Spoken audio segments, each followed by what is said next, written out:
I'd love to hear more about families that have successfully navigated this discovery, because I think ideally people want to be accepting and accommodating. Welcome to DNA Clarity and Support. I'm your host, Brianne. Listen as I chat with authors and leaders in the DNA world about the family and personal impacts of DNA testing.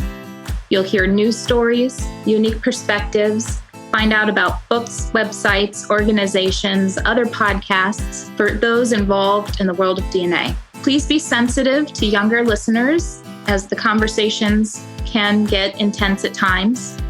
This is a production of Watershed DNA. Learn more at watersheddDNA.com. On today's episode, we have with us Molly Corrigan, and Molly is the author of a book called An Unexpected Father-Daughter DNA Match. Molly, I was hoping you could tell us a little bit about the impetus to create this guide, because I understand you are the wife of a man who discovered, as a result of consumer DNA testing, that he had fathered a child, a daughter that he was unaware of. So could you tell me a little bit about what led you to create this? Sure. First, Brianne, thank you so much for having me. I really appreciate, thank you, just having the platform, because part of the reason why I wrote this book was because there was no information out there for surprised families who found out that there was this unknown biological child out there. So when we found out, aside from being shocked and confused and not knowing what to do with this information, there was nowhere really to turn to or a place to find support to help us. So because of that, I ended up writing this. It's a short little guidebook of just information or tips, I guess, of things we wish we would have known that would have made our discovery, and we would have had a better way to handle things. And I think it would have made life easier for everybody involved in the situation. And now this was something that came out of left field for your husband, because he hadn't taken a DNA test himself. And he also was not aware that this child he had fathered existed. Was there anything that had prepared you or your husband for that kind of discovery? I'd say there isn't really anything that can prepare you for a discovery like this. For my husband and I, we had been married for 16 years at that point and together for almost 20. And we had pretty smooth sailing in our relationship up until this point. And so it was a pretty difficult situation for us to sort of grapple with. So what is your advice for other couples that find themselves in this situation of an unexpected child? I hear from both the husbands and the wives, and some situations of a surprise child discovery. There was a sperm donation in the past. Others, the husband knew there's the possibility of a child being his, or that there might be a child out there. And then in other cases like yours, there was no memory of the conception of the pregnancy. And so what advice do you have for other couples that find themselves in this? My advice would be to take your time. There's nothing wrong with taking all the time you need to digest this information. The other thing I would suggest is, if you have any issues in your marriage or trouble communicating with each other, unresolved difficulties as a couple, that you should deal with those first before you go down this path, because you're going to need to be really solid as a couple and as partners to handle this discovery in the right way. That's a good point. I've had many people tell me that communication and also setting boundaries and taking time, those three things seem to be really critical pieces to making it work in the long term for everybody. If there's getting clear on is there a desire for just sharing information? Is there a desire on both sides for developing a relationship? What's that going to look like? Do you want to share where things are now with your husband and his bio daughter? Sure. And just to go back just a little bit, kind of to share a little bit more about advice. I don't know if I touched on it already, but the husband is going to have obviously some different emotions than the wife is going to have. And in our situation, my husband really struggled with feeling guilty and feeling ashamed that he fathered a daughter that he had no idea existed. I wasn't experiencing those emotions, of course, but I wish that we had sat with those emotions. I wish that he had sat with those emotions and either tried to work through them or work through them with a therapist, because I think that when you make decisions, when you make important decisions, if they're at all motivated by guilt or obligation, that's not to say he didn't have curiosity or he wasn't interested in her as a human being and to get to know her. But when there's a lot of guilt involved, you tend to, and I don't want to use the word overpromise, but I'm having trouble thinking of a different word. You're more optimistic about where things will go or where things can go, right? Before you've given your chance to think about your own circumstances and what you are capable of. That makes sense the way you explain it. But so to answer your other question, right now, he and his bio daughter aren't in communication. I'm not sure that will change. Was that decided by one side or the other? Or there was a bit of a fallout. It's mutual. And I think things may have been different, too much, too fast. And I think that happens a lot in these discoveries and reunions. I think, as I just said, my husband wasn't totally honest with himself about what he was capable of. And she had some expectations that were a little unrealistic. It's really hard when you have an existing family unit. We're still raising minor children, and it's not easy to try to integrate new people into the family. And so it's unfortunate. When you get this news, your first hope is that you're respectful and you're kind and you recognize that there's emotions involved here. And we really didn't want to hurt anyone. And everybody got hurt. And I think if people took their time, really thought about what they needed out of this situation, and if they were realistic and they could really be honest with each other from the beginning, and if they went into these reunions prepared, there could be different outcomes. I see a lot of good people struggling, feeling like there has to be a certain outcome. And if it doesn't happen, then that somehow means that they're not a good person. And I see this on all sides of a DNA discovery, that it's hard to step into the shoes of someone else. It's impossible to truly understand the experience from someone else's perspective.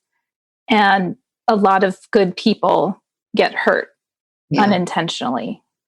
Yeah.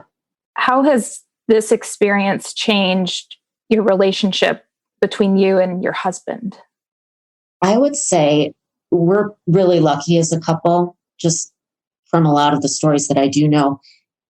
This situation did bring us closer together, which is, it's difficult to say that, knowing that his bio daughter probably doesn't, she was hurt.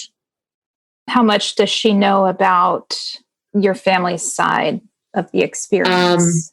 Did you share everything with her? Or are there things that she's just not aware of? There are things she's not aware of.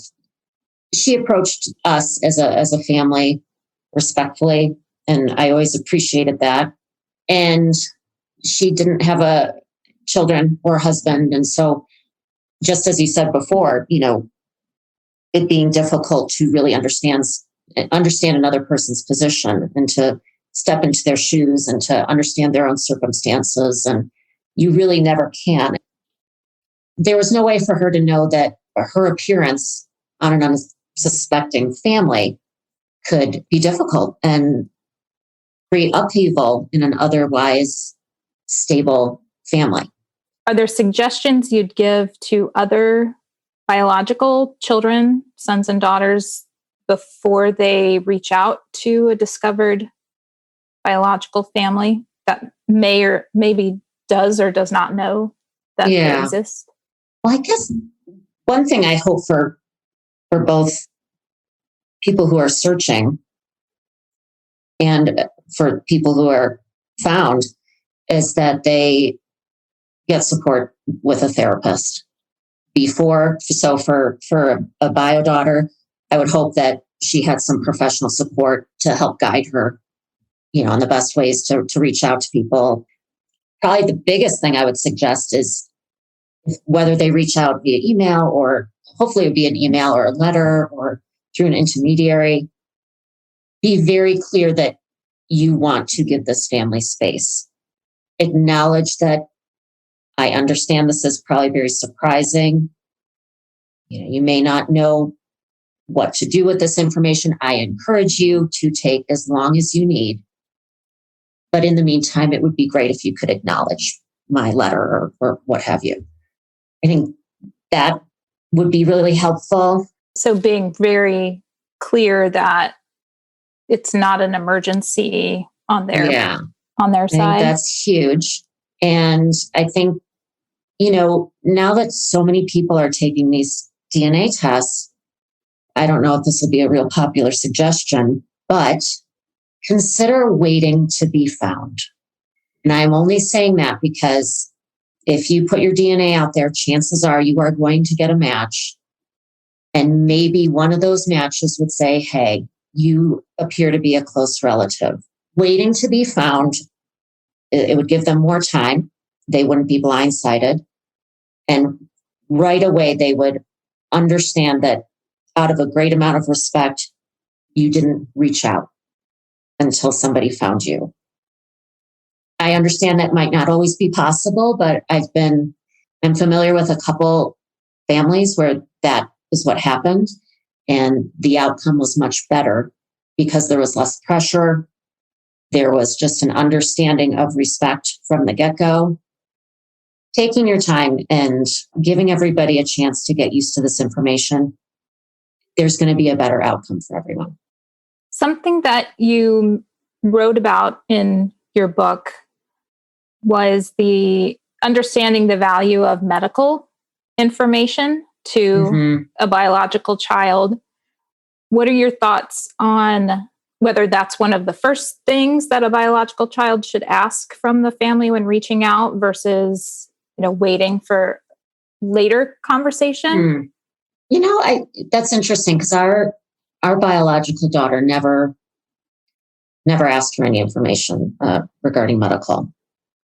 And, it might be because she didn't have children, and so it didn't become important to her yet. But I think that's a good way to give this family an idea of what you're hoping for or why you reached out in the first place. I think it's totally fine to ask that right off the bat. I've noticed that's a common ground that most people can agree on. I actually can't think of any situation where anyone made a comment that was not a legitimate reason to reach out to biological family. Medical information is something that you cannot always get from a DNA test, that you need to get that family history from biological family. And it's another reason that the genetic identity movement has taken off a bit, which is the idea that everyone has certain rights to their genetic identity. And one of those core beliefs is that everyone should have an equal right to their family medical background. But getting that information is not always easy either. Right. And it's interesting because I agree completely. I think everybody has a right to that information. Where it gets tricky is when the issue of privacy comes in terms of privacy of an existing family. So that's a tough area, right? It is tough. It's because in order to get that medical information, there's going to be potentially some privacy that's violated. So it's tricky. It's tricky. That kind of sums up every situation, it feels like. Right. That is Right. just- So you have to find a way to be respectful, and everybody needs to be respectful. Everybody deserves respect and kindness. I do not want to even suggest that it's easy for someone who is searching for biological family to make the choice to reach out. I am sure that it's not taken lightly. So many of the wives that I've communicated with, because I have an online support group that I run, Watershed DNA, and there's also a Facebook group for wives that their husbands have been in a similar type of discovery situation. And many of them have talked about the loss or the grief that is a part of almost the family changing. Could you talk a little bit about what that felt like for you? Is that an experience that you had? I can relate to that for sure.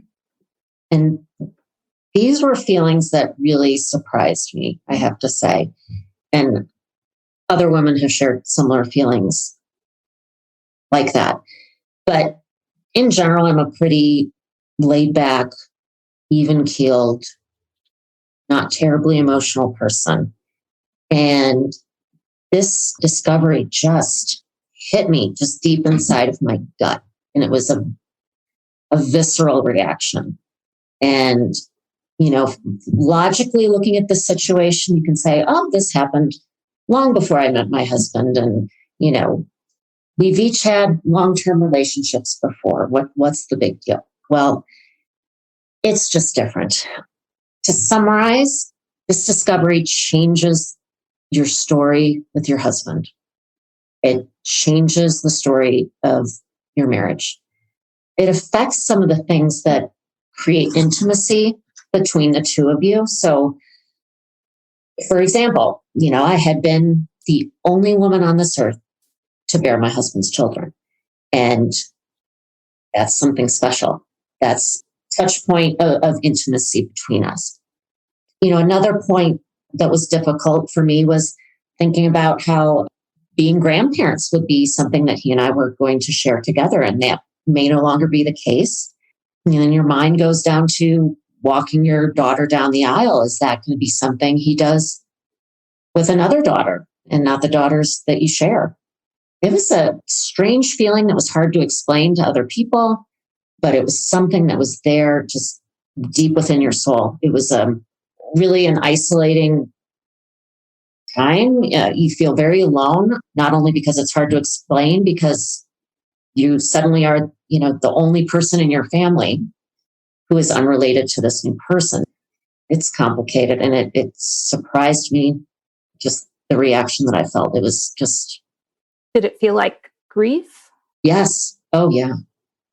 Lots of tears. I've never shed that many in my life. And what was also difficult is because, my husband couldn't really understand. In his mind, the family that he created with me and the family we created together with purpose and that we raised together, it was totally different to him. So he wasn't struggling with those feelings, and he couldn't quite understand why I felt such a deep pain over it. So it's hard. We both had different feelings and reactions about this discovery. Do you feel like he was able to compartmentalize the discovery in a different way? Absolutely. Yeah. He was able to just, keep it in its own little space tucked away and carry on with life, and seemingly unaffected at times, which I was really jealous about, actually, because it was consuming for me. I was trying to find out everything I could about DNA tests and discoveries and adoption and abandonment and attachment. I was just trying to learn as much as I could so that I could try to figure out what the heck it was I was feeling and how were we going to, work through this together. Whereas for him, and I don't know if this is universal to all men or just men who are like my husband, it was more of a, okay, let's take this issue head on and let's do this and then that and then this. And it was more of a kind of like a to-do list, like a problem to solve. A problem to solve. Exactly. And when you look at things from that perspective, you're not really thinking about the emotions of it and how it impacts other parts of your life. So your husband and his bio daughter had an in-person meeting. Was it just one? Was it multiple in-person meetings? It was over the course of a weekend, and I was there as well. And it's something that happened very quickly. There was a first, right after we received the news, within a day or two, there was a phone call. My husband called her, and on that phone call, planned to have a visit. And this was a visit that required travel. Okay. So we went really quickly. That was mistake number one. So multiple meetings inside of a weekend and with very little preparation. Really, the only thing that he and I talked about together was we're just going to meet, get to know, say hello. For him, it was very important to make sure that she was okay. He was really struggling that he didn't know that he had fathered a child and wanted to know that her life had turned out okay. So we should have prepared a lot more, and we did. If you could do things over for the first time, what would you do differently in preparation for an in-person meeting? First of all, I would have found our couples therapist sooner than we found her. We needed somebody to give us permission to say, guys, you don't have to do what you see happening on TV. You don't have to do what you saw on that Hallmark movie. You need to figure out what's best for your family because we're still raising children. We have other life circumstances that we need to deal with beyond that as well. And I think when you're in shock and you pride yourself on being kind, good, ethical people, it's really easy to get caught up in doing what you think you're supposed to do. The societal pressure to make certain choices, to act right away. Correct. And my husband and I weren't communicating well enough with each other. Again, I think I had already touched on that we hadn't dealt with a really complicated situation in our entire marriage. So communication skills are learned through practice. Gosh, and this was a really tough first time, difficult situation to work through. So if we had to go and do it again, like I said, we would find the right therapist and we would take our time. We would learn more about what it was like to be adopted. His bio daughter was adopted. Learn about post-adoption issues and maybe what it was like to not grow up with a biological relatives and biological family. Maybe learn a little bit about attachment issues. And there's something called genetic sexual attraction that can happen. I think you might know more about it than I do, but I've read that it can happen in 50%, up to 50% of reunions, where there's such a strong attraction between biological relatives, and it can happen because they didn't have an opportunity to attach when they were younger or in infancy. I'm probably not explaining it well, but I think that so many people go into these reunions completely unprepared, and you need to understand what you're dealing with or what you could be dealing with, what the emotions involved could be. You can't just think, oh, we're going to go and have a cup of coffee and say, wow, that's where I got my eyes. It's not that simple. And I think people simplify it. I agree. I think there's an oversimplification of really complex relationship and human nature, but also relationship challenges to, even in the best of circumstances, relationships take a lot of work and a lot of time. And until you're in that position of struggling in a relationship, it's hard to realize that it takes a lot of work and preparation ahead of time.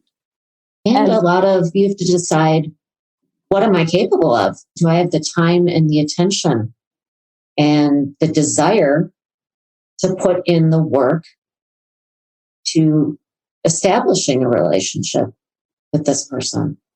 You have to be realistic as well. When you wrote the book, was it entirely your thoughts? Did your husband have input? What were his thoughts when he read what you wrote? Good question. Well, first I have to say that we had a lot of therapy. So the readers are getting a lot of free therapy in that book. Now, again, I'm not a therapist, but it was a lot of what I wrote was based on information I gathered in a lot of our sessions. And my husband, read the chapters along with me along the way and offered suggestions. The part of the book that I guess that surprised me that he did contribute to is the section on GSA. And because I really wanted him to share what he felt, during reunion and during the initial stages of discovery. And, it was really back when we were in that experience, it was very hard for him to explain what was going on because he was in so much shock and turmoil over what he was feeling. He couldn't even find words to describe it. So, after we had put some time between that experience and when I wrote the book, he was able to say, I was feeling a very strong attraction. It wasn't sexual in nature, but it was an attraction that felt scary. And so he was struggling. And I think it's probably pretty natural feeling that other biological fathers experience. If someone might try to dismiss your book because it was written by the wife instead of man who was the father, this really has the input of both of you. Oh, absolutely. Yeah. And we attended couples counseling for almost 2 years. So, this is, and I can understand that men may not want to read the book knowing that it was written by a wife, but my husband really wanted to help.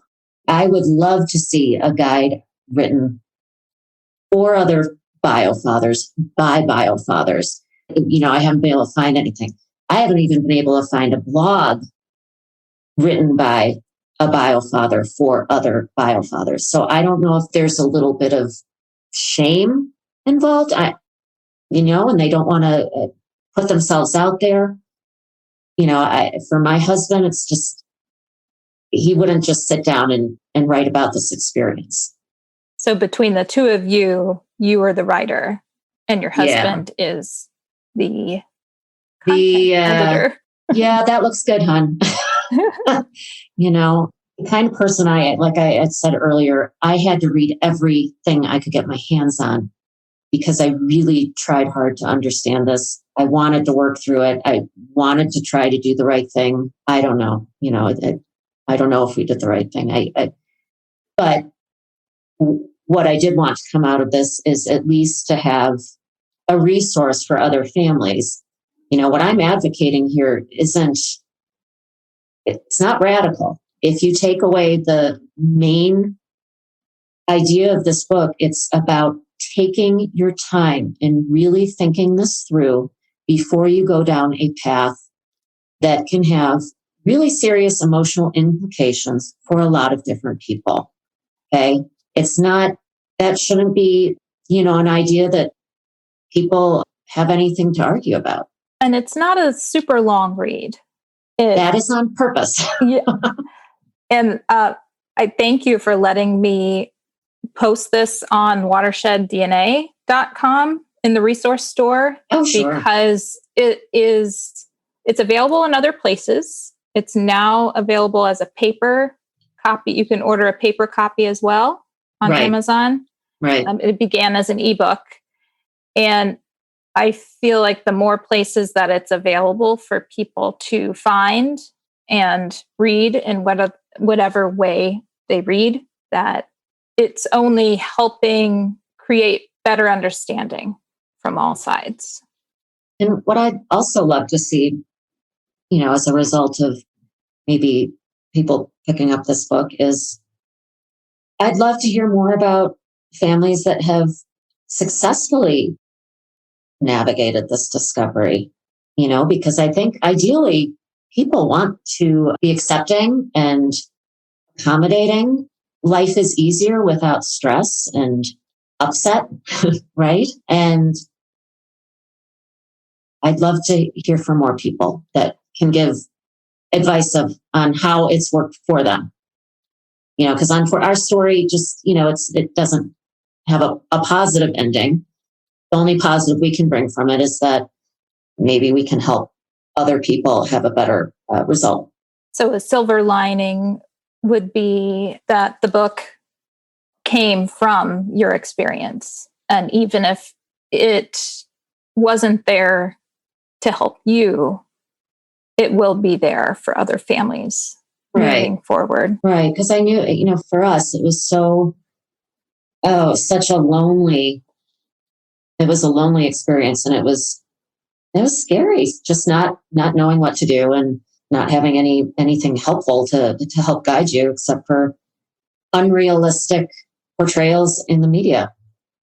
As if everybody's supposed to, have some sort of a jacked up Brady Bunch situation these days. It's just not realistic. So we could have used the help.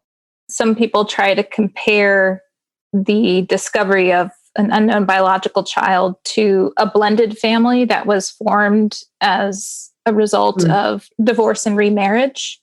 Do you see a similarity there or a difference? Well, I think, the greatest difference is that two adults are eyes wide open, joining families in that scenario. So I think it's very different if you're not going into it with your eyes open. With second marriages and having children together or children from previous marriages is completely different. Because that's a choice that two adults are making with full knowledge. Right. This can be decades down the road and kind of getting a surprise and figuring how to work it into your reality long after the fact. Nobody goes into marriage thinking, okay, so how are we going to deal with it, honey, if down the road we discover you fathered a child? Nobody thinks about this. Just like nobody thinks they're going to get a surprising match on a DNA test. You go into it thinking, oh, I'm going to see what my percentages are and see where my ancestors came from. And you don't really expect this to happen.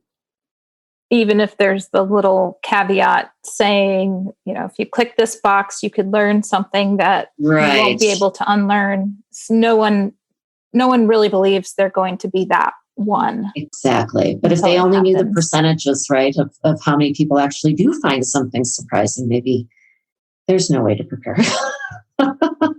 So from the whole experience, what is one silver lining that you have been able to find? I would say that my relationship with my husband is stronger than it's ever been. And I think that we'll be able to navigate anything. And I say that, I'm grateful that we're stronger, but, there's still that underlying regret and sadness that other people were hurt for us to gain that silver line, if that makes sense. There's a lot of different emotions that are involved still to this day. So it's hard for even a silver lining to feel good. Yeah, it doesn't give me a lot of pleasure to sit here and talk with you and say, we've emerged stronger, because someone lost. I hope that she's okay. Thanks for listening to today's episode of DNA Clarity and Support Podcast. Head on over to watersheddDNA.com to learn more about the resources and support available for those involved in DNA discoveries.